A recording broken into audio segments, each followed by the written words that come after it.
नमस्कार, मैं हूं सुरभि शर्मा। आप देख रहे हैं हमारा स्पेशल शो यकीन नहीं होता। आज कहानी हानिकारक लवर के डरावने मर्डर प्लान की।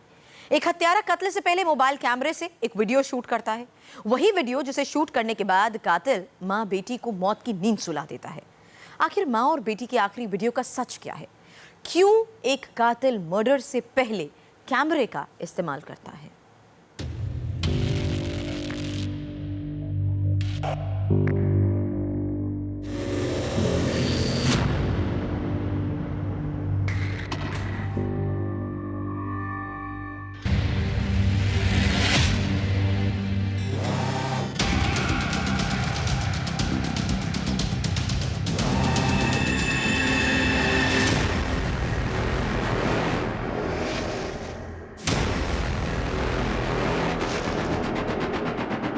कत्ल से पहले उस कातिल ने प्रेमिका और उसकी बेटी का आखिरी वीडियो क्यों शूट किया? क्यों 8 घंटे तक वो डेड बॉडी के साथ बैठकर टीवी देखता रहा?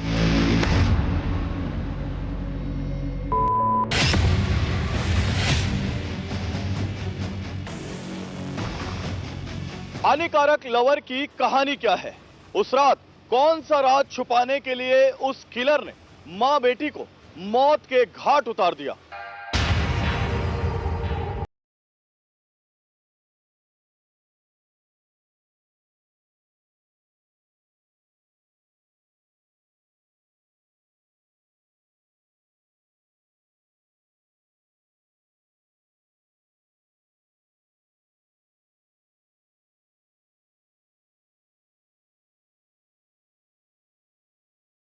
चेहरा था।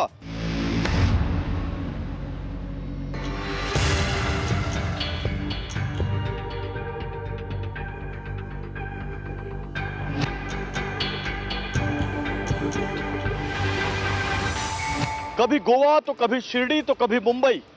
आखिर 3 शहरों से उस कातिल का कनेक्शन क्या था? क्यों 22 साल के एक मुजरिम के दिमाग को पढ़ने में मुंबई पुलिस के हाथ पांव फूल गए?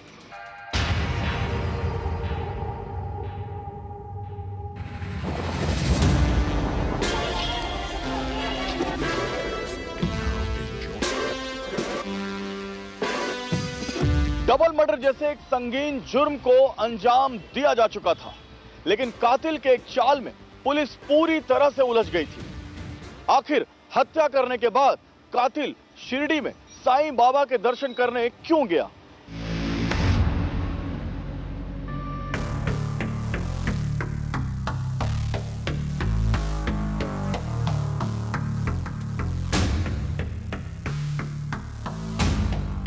कैसे चकमा देकर भाग रहे उस कातिल का मोबाइल सुराग की सीढ़ी बना?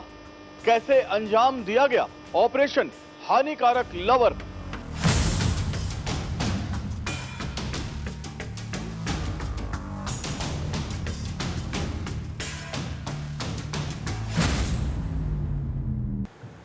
बड़ी ही बेरहमी से मां और बेटी की हत्या हुई थी। मौकाए वारदात के हालात नफरत की कहानी बयां कर रहे थे, लेकिन नफरत की वो कहानी क्या थी? क्या है एक वीडियो से डबल मर्डर का रिश्ता?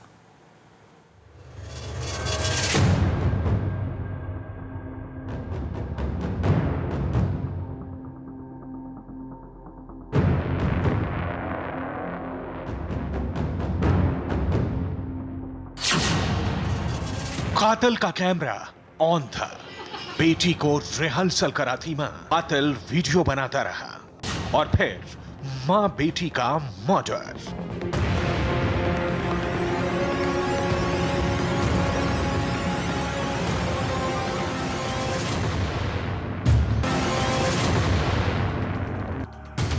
पच्चीस जनवरी की रात कातिल मोबाइल से मां बेटी का वीडियो शूट करता है। एक बात साफ थी कि कातिल कोई बेहद करीबी ही था, लेकिन यह बात बहुत ही कम लोग जानते थे। मां बेटी के इस दोहरे हत्याकांड का पूरा राज 48 घंटे के बाद सामने साफ हुआ।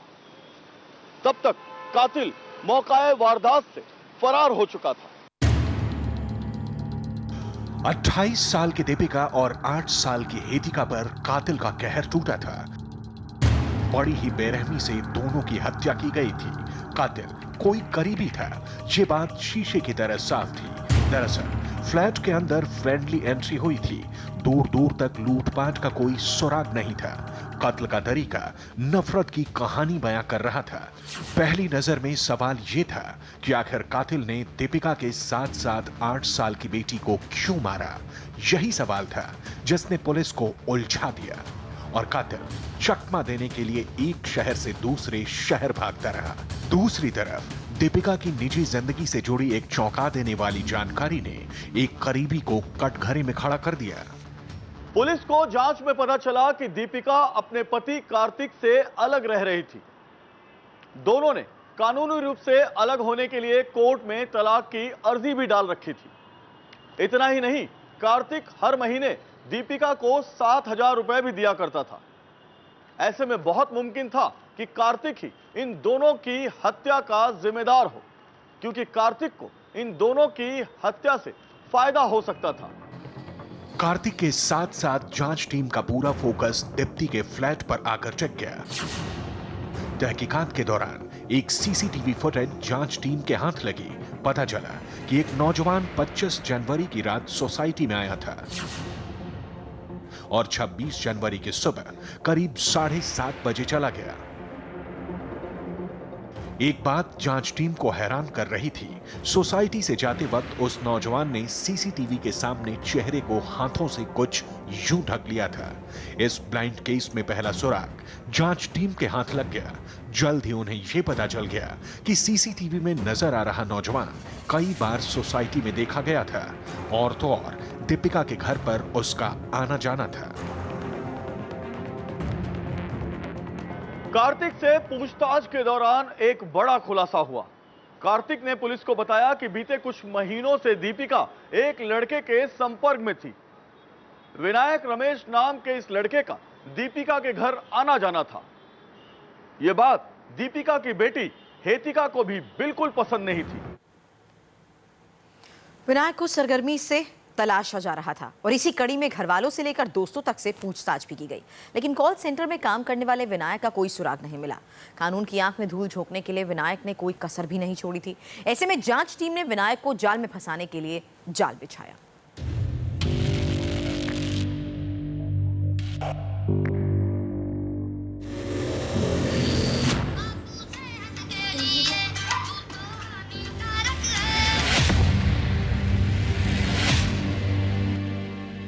दीपिका और हेतिका की डेड बॉडी मिले 60 घंटे से ज्यादा का वक्त गुजर चुका था। कातिल की शनाख्त तक हो चुकी थी, लेकिन कातिल जांच टीम की नजरों से दूर था। दरअसल कातिल और पुलिस के बीच लुका छिपी का खेल चल रहा था, जो आखिरकार सोमवार की रात खत्म हुआ। जांच टीम ने मोबाइल सर्वेलांस की मदद से विनायक को धर दबोचा जब वो शिरडी से दर्शन कर वापस मुंबई लौट रहा था।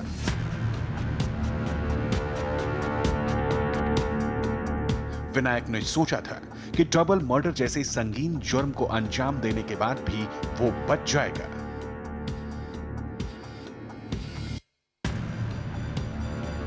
इसमें एक आरोपी को अरेस्ट किया है, जो एक ही आरोपी इसमें है। उसका नाम है विनायक रमेश यपुर। 23 साल की उम्र है उसकी। ये जो आरोपी है उसके पास पूछताछ करने के बाद ऐसा पता चला कि he was a friend of that lady. उनके घर में उसका हमेशा आना जाना था। दोनों का 7-8 महीने से फ्रेंड थे। कभी कभी उनके घर पे भी वो रहता था, खाना खाता था। कातिल पुलिस की गिरफ्त में था, लेकिन हत्या के मोटिव पर अंधेरे की चादर पड़ी हुई थी। विनायक से पूछताछ शुरू हुई। जांच टीम को उम्मीद थी कि पूछताछ के दौरान विनायक अपना जुर्म कबूल कर लेगा। कई घंटों की लगातार पूछताछ के बाद भी विनायक ने अपना जुर्म नहीं कबूला। उल्टा वो लगातार खुद को बेकसूर ही बताता रहा। इस बीच जांच टीम ने विनायक को सीसीटीवी फुटेज भी दिखाया, लेकिन विनायक टस से मस तक नहीं हुआ। लेकिन जैसे ही जांच टीम ने विनायक के मोबाइल को खंगाला, सबसे बड़ा सबूत दुनिया के सामने आकर खड़ा हो गया।